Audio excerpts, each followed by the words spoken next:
kanaaf haadha abbaa keenya aga isaan lubbuun jiran haa jabeessinu. Assalaamu alaykum wa rahmatullahi wa barakaatu. Kabajamtootaa fi hordoftoota kiyya. Arrantana daa'ii akkasuma ustaaza nama jabaa galma saaraa duratti argamna. Arrantana ka baay'ee magaalaa Dirreedhawarraa kaanee amna dheeraa kana deemnee magaalaa Adaamaatti argamna. Imalli keenya arara akkuma itti fufetti jira. Kanaaf ammaan tana galma saaratu ka waa'ee haadhaa yookaan immoo haadha saaratti dawwalee jira. Akkuma jettu. Nita.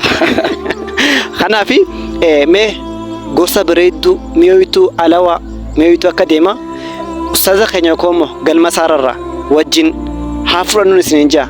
mee assalamu alaykum warahmatullahi wabarakatuh. Wa alaykum salaam warahmatullahi wabarakatuh. Ustaaza arra siyaarku kiyyaaf hedduu itti gammade. Ulfaadha wayyooma. Kanaaf mee hawaasa keenya warroottan haadhaa fi abbaa isaaniitti garaa jabaatan akkasuma warroottan haadhaa fi abbaa isaanii harka darbaniif maal dhaamtan mee gorsa takka mee dabarsaafi. dhaamsuma nabiin alayhi salaatu wassalaam dhaaman dhaamsuma rabbi dhaame dhaama. Rabbiin subhaanahu wa ta'aalaa haqa ufiitti aansee haqa haadhaaf abbaa cimse. Nabiin rabbi alayhi salaatu wassalaam dalagaan cimtuun dalagaan bareedduun dalagaan jabduun tami jennaan as-salaatu alaa waqtihaa jedhan tokkoffa. Salaata yeroodhan salaatuudha jedhan.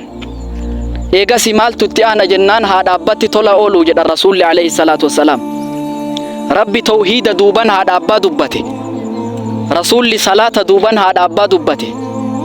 Dhimmi tawhiidaaf salaata duuban dhufe dhimma jabaa ta'uu kenna. Kanaaf haadha abbaa keenya aga isaan lubbuun jiran haa jabeessinu. Haadha abbaan namaa wanni beekuu qabnu fursatun idhaa marrat laa ta'uud. Carraa yoo nama jala darbe namaan deebine. Carraa kanatti fayyadamaa kaddamanidhaan dhaamsa kiyya. Wassalaamu alaykum warahmatullahi wabarakatuh. Wa alaykum assalaam warahmatullahi wabarakatuh. Jazakumullahu khairan. Isinillee ka video kana share repost copy link godhu hin dagatina. Wassalaamu alaykum.